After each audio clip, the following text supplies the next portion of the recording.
The English language was created by English people. I don't know when, but we decided to get letters to form words so we can communicate, but we also decided to sprinkle, for no apparent reason, letters within these words that are silent. Shh, forever.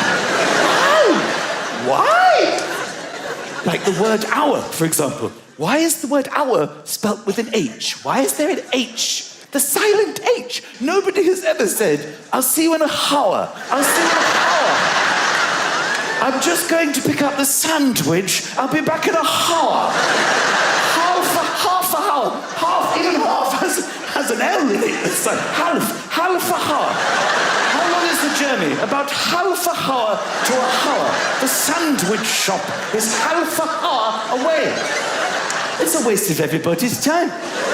The word subtle, would anybody object if it was spelled S-U-T-L-E? Not a single person would. But there's a B in the middle going, shh, just ignore me. Just ignore me forever.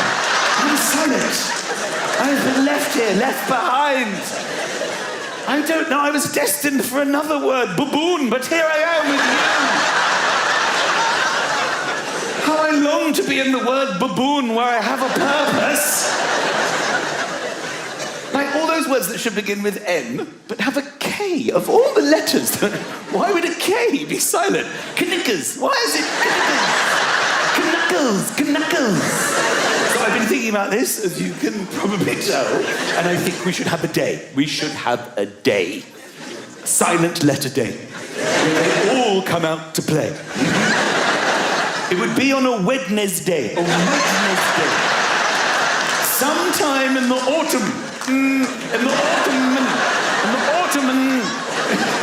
autumn. Could be in February. I haven't done this all day. Could be in February or the autumn. And we will spend the day together, families together, talking, and walking. We'll go for walks. And climbing. Knitting, a lot of knitting. People will save up their knitting to do on Silent Letter Day. And the knife is the only cutlery that you're allowed to use, the knife.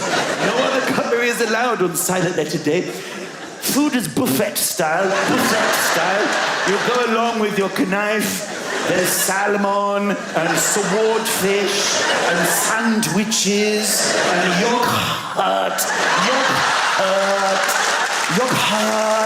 And you use your knife. All the flavors are very subtle flavors. And the gnome will be the symbol of Silent Letter Day. Like Father Christmas, the gnome. Everybody gives each other a gnome to celebrate. Happy Silent Letter Day. I got you a gnome. I've kept it hidden in the cupboard for months.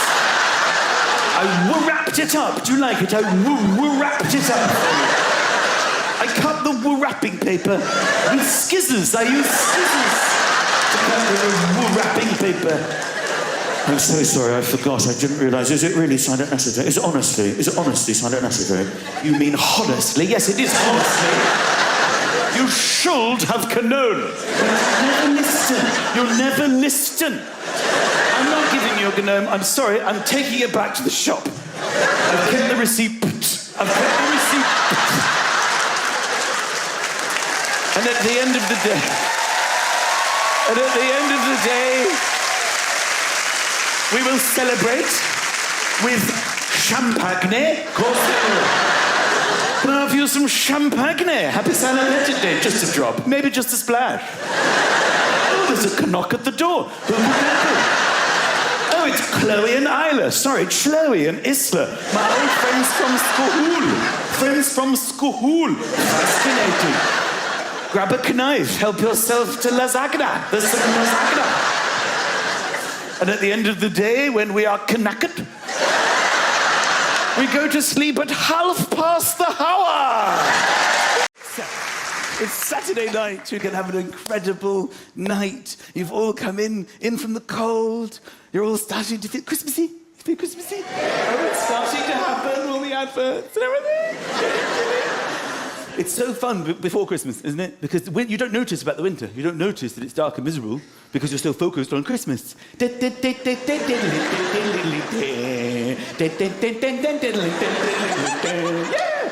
And then Christmas happens. And then you're just stuck, depressed in the winter.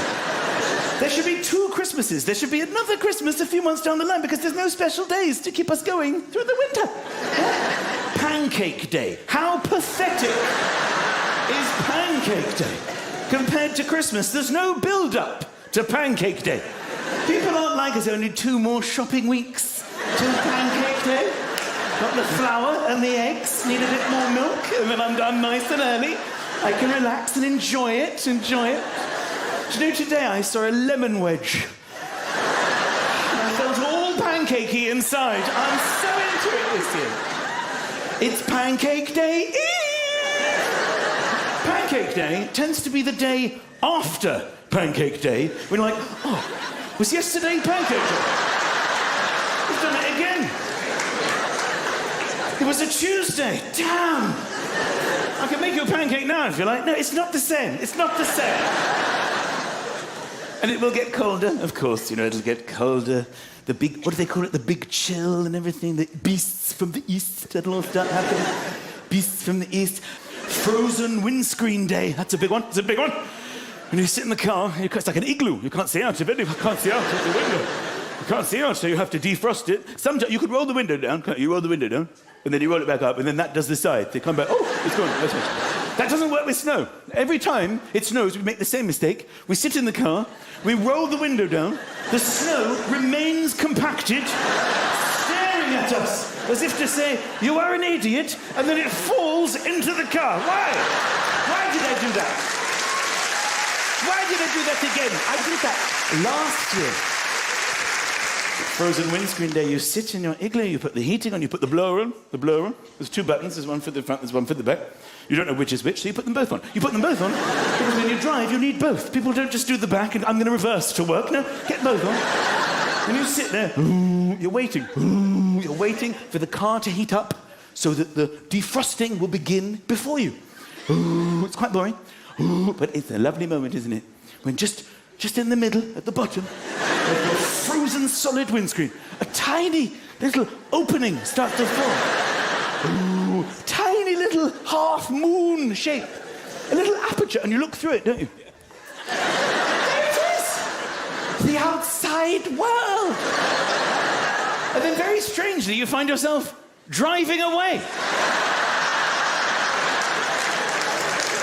Even your own brain goes, what are you doing? I know these roads. We've all got into a bar that's too hot. And it's normally our own fault. We don't have time to wait. When we run the hot tap, when we run the cold, we don't have time to wait for the full, proper temperature to reveal itself. You just have it, that should be fine. You go away into your busy life and you come back, and you normally know as soon as your foot goes in. As soon as it goes in, you normally go, ooh, I've run that a bit too hot. But often you don't realise it until you're in already. You get in and you start lowering yourself because it takes a while for the information that your feet are burning to reach your brain where the information has to go to tell you about it. Because it's really quite a long way for the information to travel. So you start lowering yourself and you're thinking, something doesn't feel altogether right here. Then it just hits you. You have a split-second decision. Do I stay or do I go? And many times you just go, I can't. Oh my God, I can't. And you end up standing naked in your bathroom. You look down, you've got these sort of red skin socks of pain. Ow! Look what I did to myself. Then you have to empty the hot out, put cold in, which involves sacrificing your arm to plunge to the plug. Plug plunging. Very dangerous. You look at your arm as if to say, this will hurt, I do apologise. Brace yourself. Sometimes you can't get a purchase. You're like, I could lose my arm! But the braver amongst us, there's many here tonight, and I count myself amongst you, will hover paddle.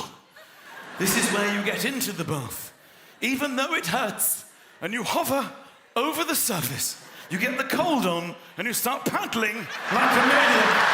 We can change this. It's getting better all the time now. Be brave! Be brave! And you inherently know it's time to change direction now. Come on! It's getting better. Come on. And then you have to test it. How is the water going? Is it ready to fully submerge? And you do this with your bottom. You select your bottom, and the task of your bottom is simply to dip in to see, is it ready? How's it going? How's it going?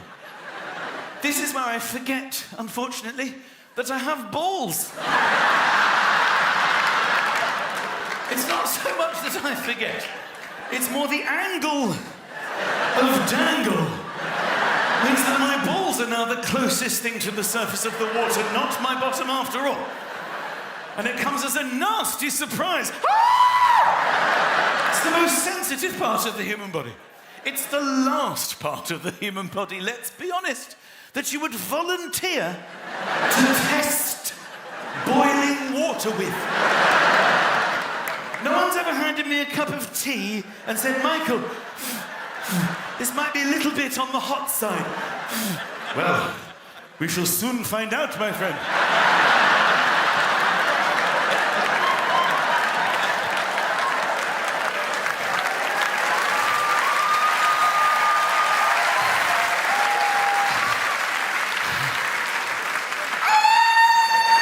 Right you are.